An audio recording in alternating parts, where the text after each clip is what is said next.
Okay, started. Mhm.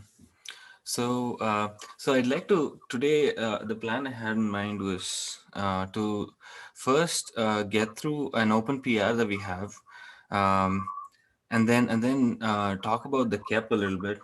I'm glad Sebastian joined today. Hi, Sebastian. Hi, do you hear me? Yes. What time is it there? Is it the evening or night? It's 8 p.m. Oh, wow. So then good evening then. Thank you. Good morning. Thank you. And hi, Tejas, how are you? I'm good, Sid. How are you? Good as well. So Tejas, let's start with the PR, and we'll go from there. So I want to prioritize, getting that PR through. Um, I haven't had a chance to look at all the comments, so I want to I want to get that through, or have the discussion now, and it should be quick. And after we're done, we can get into the cap. So let's see. Okay, so I need to go to github.com. Okay. So this is an open PR. It refactors pretty much the entire sidecar. There were a bunch of problems with how the sidecar was before this PR. And the major problem in it was, or had to do with just the organization of the code itself. So I brought this in line with how the rest of the components are written. Um, the way the packages are laid out, the kind of libraries we use for logging, command line processing, etc. So there were a bunch of comments on this, and I think some people are held back uh, before this PR, for this PR to be merged. So I want to understand what is needed, and if this is in a good shape to be merged, or if we need, if I need to do something before we can go forward with this. So I'm looking at all the comments. Jeff, you made a lot of good comments. Um, but is there something I did not address? Can you paste the link Yeah, in yeah. chat? Thank you. Sorry, I should have done it sooner.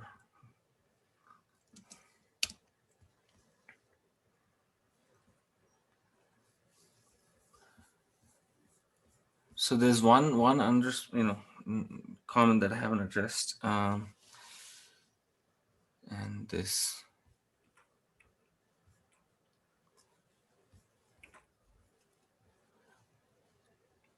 Let me see.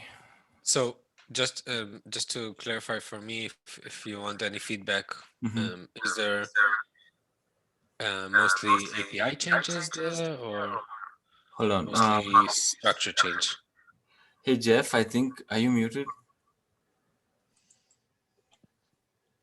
Hello. Yeah, 1, much better. 2, 2. Yeah. Okay. Can Thank you you, Jeff. repeat that? Yes, I was just wondering if you mean that this PR is mostly about API changes, Not at all. or Go ahead. just refactoring, right? Just refactoring, and well, you can say it is about API changes in the sense that it updates the code to work with the latest API. I see. Yeah. I see. But So what kind of what? So can you maybe just walk us through the API changes in that inside this PR? Maybe that will be sufficient. I suppose. I mean, most of the people would get into the refactoring pieces and technical details only when they actually go through debugging or things like that. But perhaps API, for me at least, is more. That's a good suggestion. Yeah. So one of the main API changes was in the bucket controller. The bucket controller is the one that listens for bucket events. So just to go through the lifecycle of cozy objects, a user creates a bucket request and points it to a bucket class, and the central controller puts them together into a bucket object. When the bucket object is created, the sidecar provisioner gets the event, and the sidecar provisioner checks if the event is for a bucket that's managed by the current driver, whatever the driver is, say S3 or Mini or whatever. and it then puts together a gRPC request to the driver to create the bucket. Earlier, we were passing in a bunch of information through the protocol structure, which had name and version, and those two fields have been removed. That's an example of the changes that have been done. So where you want to when testing or when looking at it, the main place you want to look at is just this one file, two files, bucket access controller and bucket controller. I'm going to paste those in the chat. Mhm. I would say the rest of them are refactoring changes. The gRPC API, did that change as part of this PR? Well, as the API changes, the gRPC structures change, but the gRPC, the calls themselves haven't changed. Provisional create bucket is still provisional create bucket, but the structure you send in looks different now. So for me, this will be valuable, right? So when looking at from the provider side, right? Mm-hmm. What is the change for the provider API? That will be a good review if you want to go over that. If not, I can do it later, but depending on your intention for this. No, I think we can go over it. Let's do it quickly. Okay, for that I need to open up the spec repository. Mhm. And I'll open up a closed pull request. That'll clearly show you what was done. So this is the one.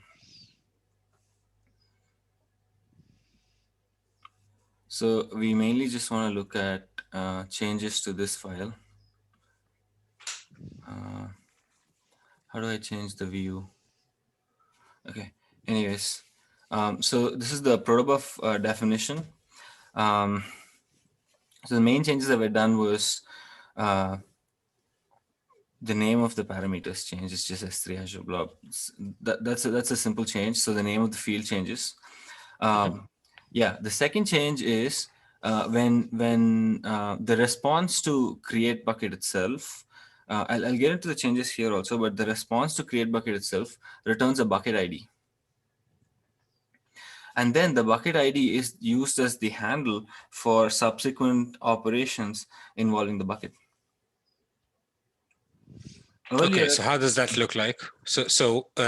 Can you maybe open the Cozy Proto file just as a file, like with 3 dots? Yeah. So right now, if we ignore the previous state, how does that look like, for example? Okay. As a provider. So let's see, create bucket. So you send in the bucket name, you send in a protocol structure and parameters. So all of this comes from the bucket request, basically, and the bucket class, right? Right. Mm-hmm. Okay. And then in the response, you get the bucket ID back. The string, just an opaque string. What is that? Yeah, it's just an opaque string for which Cozy. is for Cozy. It is expected to be the globally unique identifier, global within the cloud, globally unique identifier for that particular bucket. Mm-hmm. Excuse me, I say it's opaque. The return, are you saying it's opaque, or did I hear it wrong? Sorry? It's an opaque ID, I think he says. Why He is it says opaque? How can it be opaque? It's returning this one, right? So it's like a first class field. It's opaque in the sense that he can encode other things inside, right? But he's saying that it's some kind of identifier from the driver. Yes. If I'm reading it right. That is correct. So what it's opaque to Cozy. Yeah. Okay, but Cozy doesn't interpret it. It just takes it as a string. It doesn't like break it down or take it into parts. But this will be used for other operations, right? If that's the case, then that should be, that's not opaque, really. But as is, I mean, not it would. So Cozy will not sorry, introspect. Is this a delete? This is not the. But this is the same as the. Oh, okay. This is one in create. Yeah, so this one should. It's not opaque because you're actually using that at create time. So it's not. That's not opaque, meaning that it's not going to be used at all. Opaque just means that Cozy there's no path in Cozy code that makes a decision based on the contents of bucket ID. Yeah. Right, but this is the input of another. We This get is It's the like input atomic. of I think it's another atomic, function, right? So it's not. Yeah. I think Shing is trying to say that like if it's opaque, it would be in a label or annotation and not be a first class field. Yeah. But So like, for here- example, when we say parameters, those are opaque because you're not really using that to make decisions. Right, But here right. we actually, this is the input parameter. So it's not, we don't Right. call that opaque. Yeah, we don't, I mean, just the word opaque might be Yeah, I confusing don't, here. you can't say that's opaque. Okay. Yeah, that's not. Yeah, sure, that's not- okay. Yeah, it's Yeah. just a string ID that's returned. Mhm. perhaps a driver specific. Yeah, driver That's the term that Mhm. you're looking for, Shing, because it's not really that Cozy has any. Yeah, it's returned by the driver, correct. But it's, yeah, but we don't, I Okay. mean, we don't say that's opaque because you actually use that. Yeah, it's a first class, you actually use that to Mhm. make another call, right? So. Mhm. Yeah. Okay, but you want to build. So you're saying that you want to build a flow, right? Based on that, right? So Cozy will be able to store that identifier and reuse it. Right? Yes. So Cozy stores that in the bucket object itself. Doesn't store it locally or anything. Mhm. And then subsequent calls. So And to that's say the binding. So that becomes something. Well, I'm just thinking about it. So that means that the bucket has some identifier right now, or a driver identifier for that matter, and then this keeps on being added to other requests, for example. Yeah. So Okay. for delete bucket, for granting access, for revoking access. Well, for revoking access, no need, but yeah, for granting access. Oh wait, you need it for revoking access. What am I saying? Yeah, for revoking access, we need it. Yeah, so that's how the bucket ID is utilized. Now, if the cloud, like if it's Google Cloud, where there's a globally unique namespace, there's no. Well, I'm not entirely sure, but let's say there was a globally unique namespace where if you got a bucket, you own it, and like Amazon, it's globally unique. In that case, the bucket ID can just be the name, Right. but that's up to the driver. Right. Could be UUID or anything else. Right. Yeah, whichever the driver prefers. Then there's grant bucket access, which also has some changes.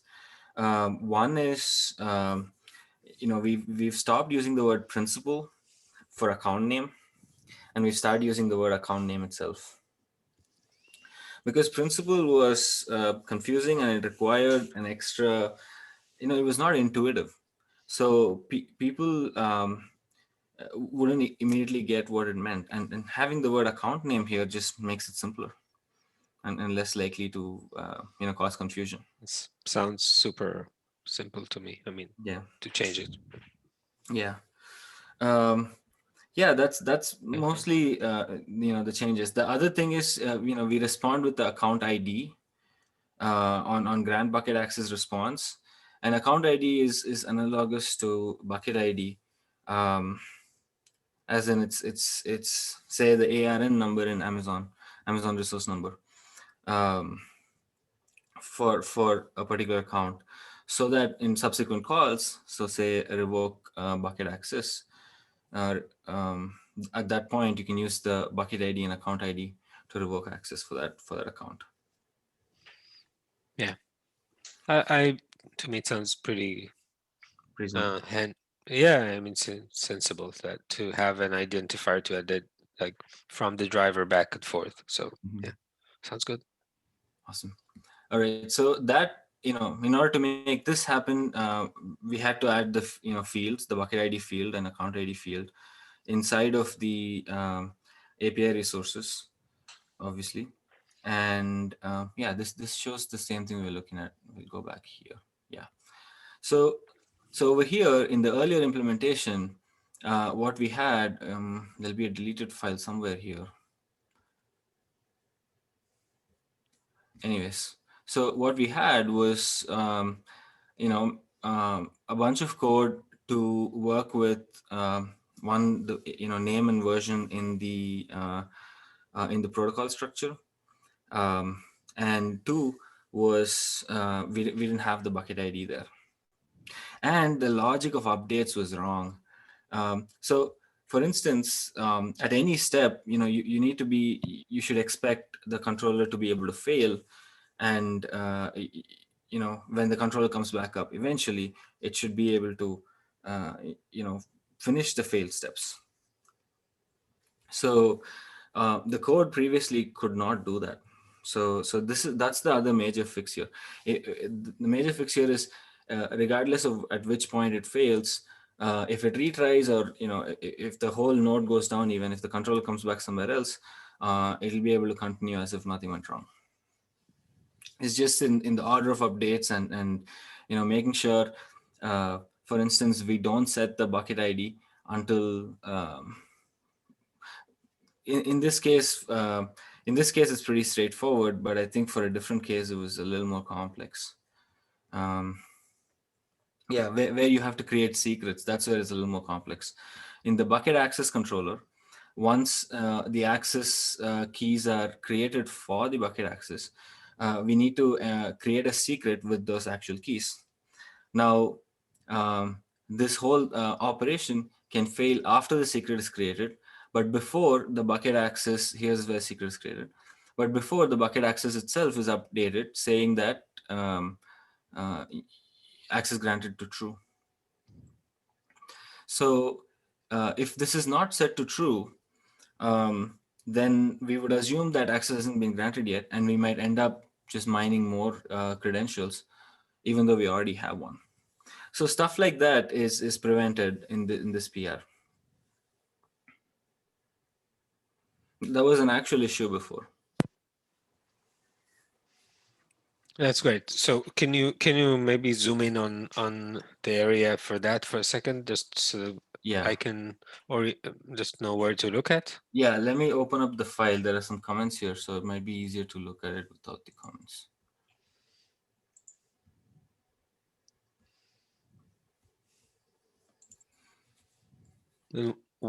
So how do you kind of wrap up around the fact that you can leak things, or you just aim to leak things rather than have any? So yeah, so what we do is the secret name is is a stable name, in the sense the name generated each time is always the same. Mm-hmm. So the secret name is ba- bucketaccess.uuid, line 139. Mm-hmm. So what we do first is so we grant access to the bucket, and we put a requirement on that provisioner grant bucket access call that for a given request which has the bucket ID and account name, unique values, I should get back the same credentials each time. That's the first thing that needs to be enforced. Mm-hmm. The second thing is earlier, I think the secret name was generated a different way. Can't remember how. Yeah, there was some mistake there, and it was not stable. So each time you'd get a different secret name, and you'd end up creating multiple secrets for the same credential. Now, because it's always the same, you can't create it. If you already have one, you can't create it again. But only if it doesn't exist, we create it. Then, after the secret creation succeeds, let's say it fails after this point, before bucket access.update is called with access granted, is set to true, where access granted is set to true. Then, on the next iteration or on the next sync call, when this whole function gets called again, we'll go through the same set of steps. Provisioner grant bucket access, assuming it's idempotent, has to be. It'll respond with the same secret as before, but we'll find that the secret already exists. So we won't create the secret again, and we'll go update the bucket access again. until this bucket access dot access granted is set to true, the CSI adapter cannot go mount this bucket into a pod. Right. So the mounting is now done based on fixating the secret name, right? So that now you can know which secret you're going to mount anyway. And yeah, it's good. Yeah. So yeah. Does this live? Sorry, does this secret lives in the driver's namespace? Driver's namespace. Yes. Driver namespace, and the sort of cross namespace operation that the information that moves is that there's the node adapter which is able to read that information. Yeah, Okay. the CSI node adapter will have access to all namespaces. I see. So that's the kind of cross namespace access that allows it to get this information Right. from the driver directly. Right. There's only one CSI node adapter for all drivers. I see. Okay. I see how this works. Okay. Sounds good. I think it's good that to have the fixed name makes sense as well. Yeah. Yeah. And in the add functions for bucket listener and bucket access listener, will the objects come from the API? Yeah. So so the way add gets called is it's not when it's created, but add gets called. So actually the best way to explain it is every time a controller starts up, it starts up with an informer. Yeah, but informer. But an easier way to look at it is it's just a data structure that is empty, and they call it the current state of the world, current state of the world, and in comparison to that, in contrast to that, the set of objects in etcd is called as the desired state of the world. So as soon as the controller starts up, the controller's job throughout, let me go back one second. The controller's job throughout its entire life cycle is to bring the current state of the world to the desired state of the world. It needs to keep reconciling. Now, when the controller starts up, because it's empty, using the informer, when it lists all the objects from etcd, and it starts filling in the local data structure, it's actually an add event because it's adding it to the local data structure. And yeah, I just want to make the comment that then either before calling it or in the function, you need to make a deep copy of the bucket or bucket access. So the deep copy, can you explain why? Maybe shallow copy is enough. I don't know exactly, but for if you have an informer and you get an API object from it, then you must not modify it. That is correct. Yes, that is absolutely correct. We do not modify it as far as I know, but if we are, we'll fix that. You do modify it. For example, line 174. Okay. Good catch. Then we need to fix that. Yeah, there you go. Yep. Yeah, we'll have to do a deep copy and then make the update. You're right. Yeah, I'm glad you found it. So yeah, I'll update. I'll do the same for other controllers also. So and what do you do with this update? Do you then go and perform an update or an update status just after that? Which update? Here? This one. Oh yeah. So you go and update that. So you could just update in place right before this call, right? A deep copy. I mean, you could just I could just do it here. Yeah. So like, I think it's just better to do it at the top because let's say in the future we add some changes. You could do it once. You could do it once at the top as well. No, it's actually you need to do it before you modify the Go object. That is before you modify like the spec or the status of it. That's what I mean. I'm just gonna do it at the start of the function. You're right. Instead of doing it just before modifying it, it doesn't make a difference, right? Whether I do it here or in the start of the function. Yes, you can do it as a start of the function. Yep. Yeah. Simple implementation detail doesn't matter. Yeah. All right. So that's what's in this PR. That's good. Yeah. Yeah, there are test cases, and we standardize on Klog. We were on Glog before, stuff like that, simple stuff. Yeah. Is there any guidance there in Kubernetes for these Klog for versus these Glog. changes? Yeah, for example. Well, Klog is what Kubernetes uses now, because Glog is not maintained anymore. I see. Yeah. Other than that, I mean, we're following pretty much every the style that Kubernetes codebase itself follows.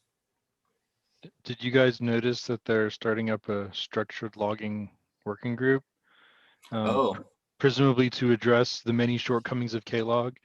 I mean, Klog is pretty terrible, and so is Glog for anyone who's used like a good logging package. But it is the standard. It's still using Klog. It's just there's a special way of writing your log. There's a special format. Yeah. I'm sure that they intend to evolve Klog to not be so bad, and that's probably the plan. But There are actually a lot of examples. You can actually check out some PRs. You can. Yeah, I would say. Yeah. I just wanted to mention that it's the standard inside Kubernetes, but it's not the standard outside Kubernetes because it is fairly limited, and they're trying to make it better. So I mean, yeah, it doesn't do structured logging, and it's not high performant. Okay, so it looks like you're already using that.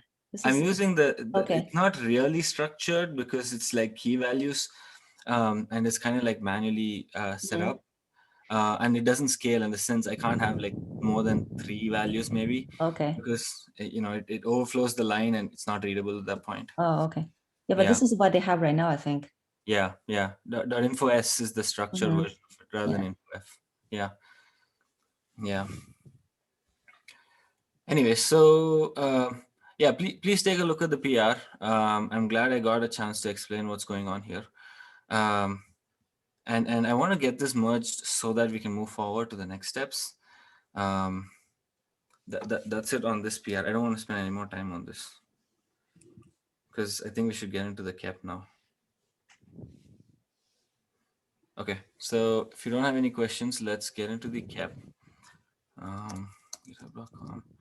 And I want to mention Sebastian here came up with some really good comments. And I'm glad he joined the call today because we can go over them. I think this is the PR. And Ben, last week, I think you missed the meetings. I want to give you a quick update on what we talked about. We talked about a use case where we want to change the type of access after it's provisioned. So say, for instance, user gets read-only access on a bucket, and then later on they decide they need read-write access. How do they go about it? Sorry, yeah, last week I was on vacation. I should have mentioned that I was leaving for spring break. No worries. Changing access. So why would that be anything other than creating a new BAR? Because it might not be possible to restart the workload every time. Okay, so the idea is I want to change the access without restarting my workload. That's the real use case. Hold on. So it is done by creating a new BAR. You just update the pod to point to the new BAR. Or wait, we talked about this. If it's implemented as a volume, then you can't update volumes. So no, we don't do it using. Yeah, we don't do it by updating the BAR. We do it by updating the bucket access class inside the BAR. By updating the bucket access class. In the sense, what it points to, not the access class itself. Right, but traditionally the things like storage classes and snapshot classes and I think bucket classes too are only meaningful at creation time. Right after an object is created, it loses its meaning because you could in principle change the bucket class or the bucket access class after the object was created, and you wouldn't expect that to do anything to an existing bucket access or bucket.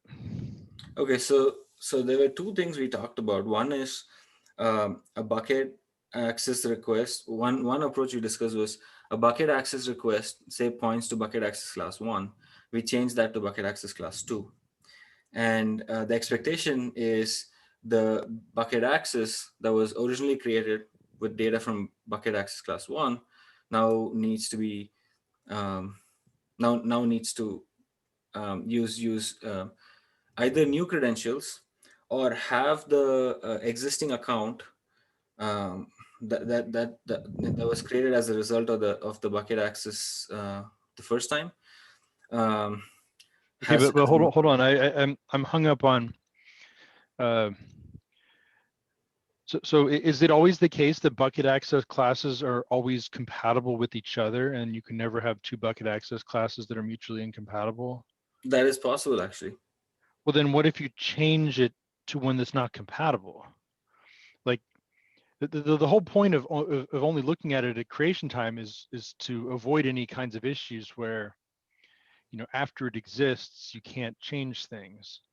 Right? If you say that the only time we're going to consult the class for any object, be it storage class, snapshot class, bucket access class, is at the moment of creation, then you sidestep all the issues with, what if they ask for something that's not compatible?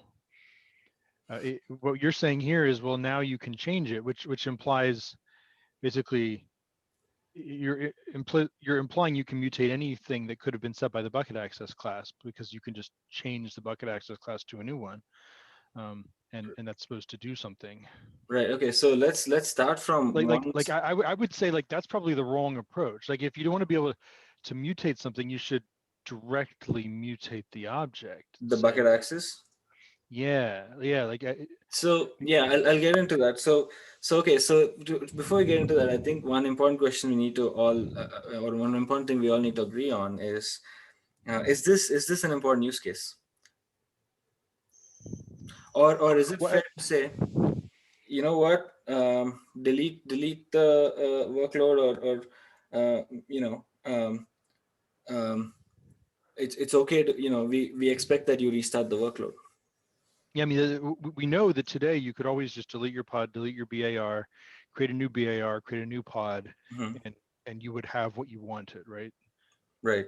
That's going to work today. So the only thing to be gained here is the ability to maybe mutate your bucket access while the pod is still using it. Right. And the question is that valuable enough to implement mutations of BAs? Right. Also said what about a compromised credential, compromised tokens? We want to have an ability to stop workloads that are using a compromised token, right? You can always delete the pod. Oh, is this for like some kind of you can delete the BA, which will Is that- revoke. I was thinking you'd delete the BA maybe. If it's for compromise, it makes sense. But if it's some routine, like we talked about a routine case, right? Where it's rotating keys. Like rotation. Rotating keys, yes. Right. I got a comment about that one in the cap. Yeah. What was it, Sebastian? Can you explain? I can scroll down to password rotation type of thing? Yeah, so last time you said that if you have a change of the credentials for whatever reason, then you will have two fields. You could have two fields in the bucket access, like a blue and a green field, and you initialize the unused field with the new credentials, and then you update all workloads to use the new credentials. But I think that this is not a good idea. But the comment is maybe further below. Yeah. So I know what you mean. So that was in conversation. We were talking about how to do it as if it was an update or updating a deployment where you don't really have downtime. Yeah, and that's the routine case. That's why I'm bringing this up. Yeah. So this will help me also remember what we said. So I think we should. Okay. So instead of using two BAs, we could have two sets of fields in one BA, blue and green. Yeah, and you're saying that's not a good idea. Can you explain why? That was a brainstorming kind of thing. It wasn't a real proposal, but I want to hear your thoughts. So yeah, so let's say somebody changes the bucket access request such that the credentials change or the access needs to change. Then the bucket access controller updates the BAR controller updates the BA, and then the BA controller will do this switch over from the old credentials to the new credentials. But then we don't know when this switch over terminates, because because it can only terminate when no more pods are using the old credentials.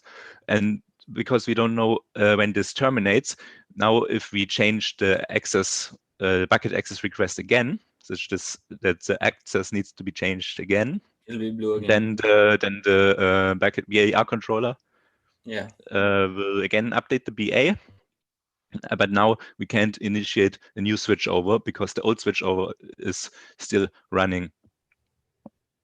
And there are only two fields, blue and green. So I think what we should do instead is we should relax this one-to-one mapping and create a new BA for the new credentials. And then the old BA can be deleted whenever there is no more pod using it. And of course, depending on whether we implement this live update of the credentials within the pod, this will happen fairly quickly, or not. So if we implement it, then it will be fairly quickly that the old BA can be deleted. Okay, so I want to set some context here. So again, one is yes, bucket credential rotation is important, but there's two things I want to explain actually. The first thing is even though credential rotation is important, we're all moving towards a future where IAM style access or service account style access is really the right way. I don't think it is a bad decision to say that we expect people to or more advanced things like credential rotation is only supported in the service account style of access, and that is more secure. And even Amazon started deprecating credential tokens. They ask you to use service account style access. I want to understand something about why was it a Sebastian who was proposing? I'm sorry, I don't see a Sebastian on the participant list. That's me, Hasler S and Sebastian SN. Oh, okay, sorry. So you were assuming that you would have, every time you rotate your credential, you get a new BA, which is like minting a whole new credential every time you want to rotate your. Before we go there, the other thing is any of these changes that we're talking about. I don't think these are necessary for alpha. So any of these things would be. But I mean, just in terms of like the object model and what you need to change to enable this, like I would have assumed that you could do credential rotation inside a BA. That somehow like you could create a some kind of BA that supports credential rotation. Right. Where but before we even go there, does BA need to support credential rotation? Well, we need a model where the driver can implement credential rotation in the way that it prefers, right? Like for. No, I'm saying I don't think we should even get into that business with access tokens. access tokens is kind of backward leaning in terms of access methodologies. And Well, then I mean, forget about the low-level implementation detail. Just think about the use case. Like if it is desirable to have pods that live long enough that whatever secret they use at the beginning of their lifetime is not the secret they're going to be using at the end of their lifetime, then we need to think about how do they learn about new secrets in general, right? So, like that just because that has to be part of the API. Like we could take the stance that no, that's never true. Like whatever you start with, that's what you get for your whole lifetime. And if it changes, you just have to restart your pod. That would be a reasonable stance to take. But I would want to understand what, you know, how hard it would be to take the better stance of like if you need a new secret, Cozy will give it to you, and so you can always get the most recent secret from a certain place. If it's not Yeah, too hard to do that. yeah. So with that, with what I proposed, I think it's pretty easy to start with saying that we do not support it, and we can still support it later. So in my proposal, the credentials in the BA don't change because you simply create a new BA, and for the BAR bucket access request, you don't need to implement it now. You can in the first prototype, you can do it later. So the idea would be that if we want to support this live update of credentials for pods in the future, the pod, of course, references a bucket access request, and it will always, throughout its lifetime, reference the same bucket access request. But transitively, the bucket access request then might be updated to reference a new BA if the credentials change, and then the actual pod sandbox can be changed, updated accordingly.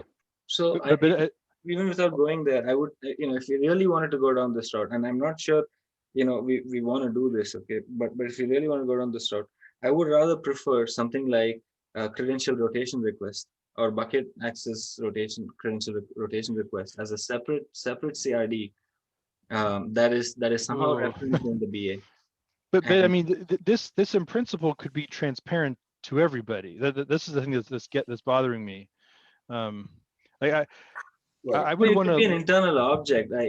Some kind of configuration is set on the BAR or BAC that ends up using this internal object, and based on some kind of identifier in there, we know if we've rotated it at the time. I guess that the way I think about it is I would start from the unavoidably public part of the implementation, which is what is the pod experience. Like, the pod sees some directories and some files inside of it that have information it needs. Are we gonna just update those files and then the pod has to go pull them, or is it going to be some other mechanism for providing like pokes that says, hey, your secret has changed, or are we going to provide both the old ones and the new ones? Whatever it is, we have to figure out. We should just have an expiry field within each of these published things. It's pretty simple. Maybe that's the right approach. So, but we would want to figure out like what do we need to present in the downward-facing API to the pod? Like, what does that need to look like? Yeah. And start from there, and then say, okay, given that that's what it needs to look like, how do we get that behavior with as little machinery as possible in the middle, right? Because we don't want to invent a whole bunch of new stuff. We just want to achieve the desired result. And I can't help but shake the feeling that like there's a way for this to happen this lightweight. Like we have a similar problem in CSI where you could have some sort of encryption key that's used between the client or the node where the pod is running and the server where the storage is. And in principle, that encryption key can rotate over time.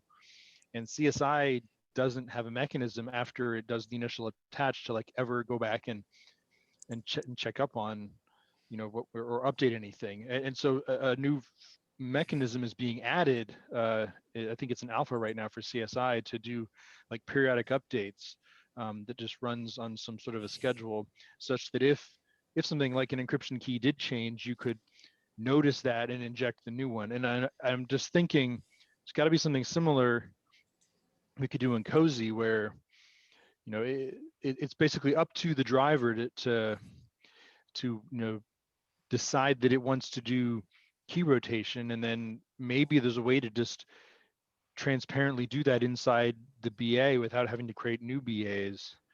Again, But if you even if you I do don't- this, by the way, you still need the pods to somehow understand this new information, which right. That's why I was saying Right. that's where you start. You start with the downward facing interface, figure out what that needs to look like, okay. because that's our customer in this case, the guy who needs to know that his key changed. We'd Right. solve that and then work backwards, and the rest of it is implementation details. But I don't like the idea of like making new BAs. I don't like the idea I of think like, I think it makes sense as a, you know, so I think it both ways work, right? It's just a matter of, you know, having a simpler way for administrators to do this without.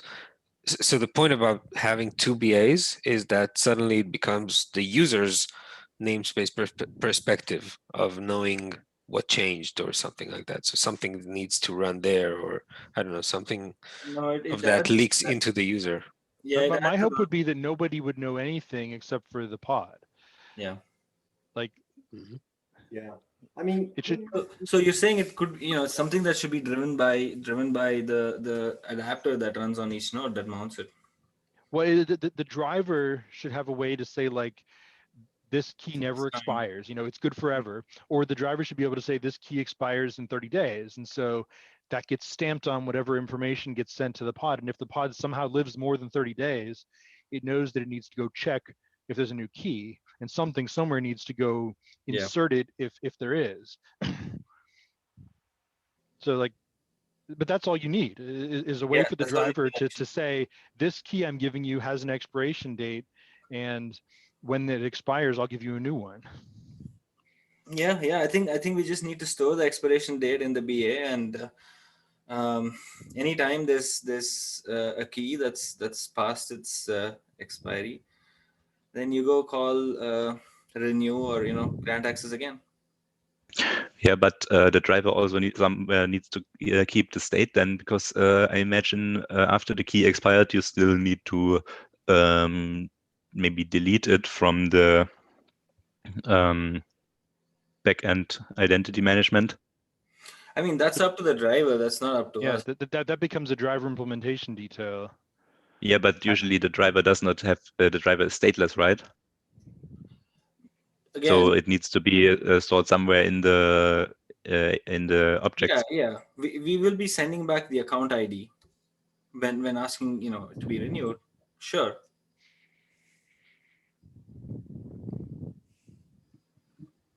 You know, it won't just be like create a new credential for me.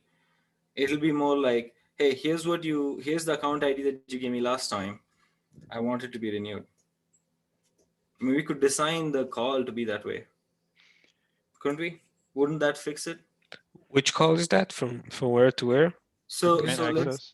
Okay, so what he's saying is, the driver which gets the gRPC call from Cozy has to delete the existing credential or the expired credentials whenever we ask it to give us new ones. No, not exactly at that point in time. It needs to be deleted at a later point in time, only when all of the pods are already switched over to the new credentials. So first, the new it's expired, right? Like the deadline is where it expires. Well, no, but then there's going to be an overlapping expiring period. So like you would renew it before the old one expires, there would be a point in time when two different keys would both be working, and then so they could start using the new one before the old one expires. I don't think it means that there's two. I think the meaning is that the previous one is not it's not expired yet, the old one, I mean, but it doesn't mean that the BA needs to keep track of the old one in any way. It might be that just the driver keeps track of that. Right. And no, I'm saying that the maybe Cozy is agnostic to that fact. Right, exactly. That's what I'm saying too. Clouds already implement mechanisms to have expiring keys, so they'll manage it themselves. We don't have to care how they do it. Yeah, but I think they might Doesn't not have to be deleted. clouds. It's just saying that we Yeah. delegate it. Sorry for jumping in. Yeah. We delegate it to the driver to do whatever it needs to do, and if we need more, passing more information, we'll figure it out. But for now, it's not necessary that there's more information needed here, Sure. and the driver could go and check for the rest of the information that's needed for the decision when to recycle these keys or whatever, right? Delete them. Yeah. So Sebastian, you were saying something? Garbage collect. Sorry. Yeah. Sebastian, were you saying something?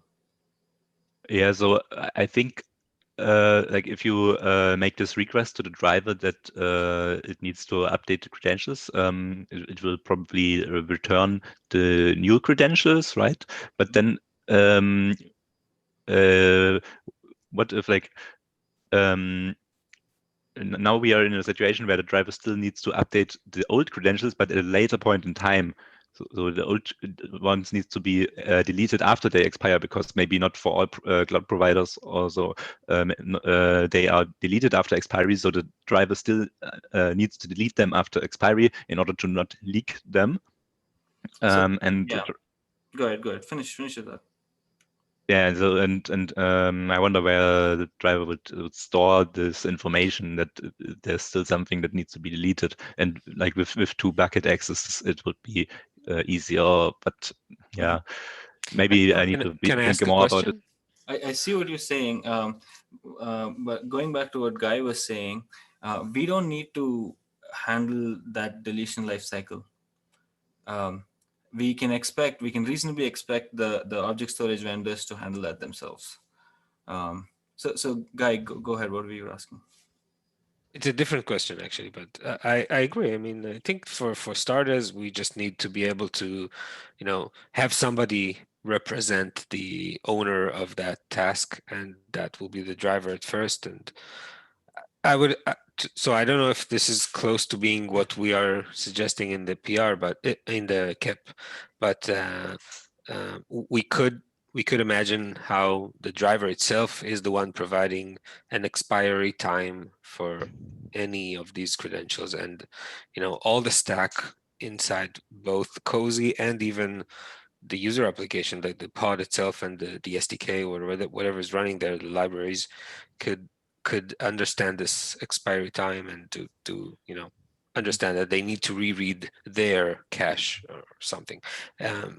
But going back. So Sorry, one thing we have only about 3 or 4 minutes left. I have a hard stop at 12. Let's continue this discussion on Thursday. But in the meantime, I don't think we need to address this for alpha. We should start doing the API review before, as soon as possible. So just like Sebastian has been reviewing this KEP, I would like others also to take a look at it, review it, and leave your comments. So Sid, I don't think we need to address this for alpha, but it does feel like the kind of thing that if we add it in later, it's going to be kind of like a jolt to the API. API is still in alpha. Maybe we but could it's say, good. I mean, alpha. It's alpha, whatever. Alpha is really around extensions, having more changes in the So I'll tell you the edges of the feature and not the main, right? I think we should still consider what Sid is saying, which means we've got to get this out in the base things, right. The base use cases covered. That's right. I feel the same as Sid in this case. Yeah, it's really important that we move forward with the whole development life cycle, working with the community, because these deadlines are hard. Like, if we miss this opportunity, we'll have to wait basically 3 to 4 more months. And that's really for alpha. We're not talking about graduating anything too much more than that at this point. Yeah. So with that in mind, take a look at the KEP. I'm going to paste a link in the chat, and we're almost out of time. So let's continue this discussion on Thursday. But in the meantime, please take a look at the KEP. That's all from me. Yeah. Thank you, everyone. Thank you. Bye-bye. Talk on Thursday.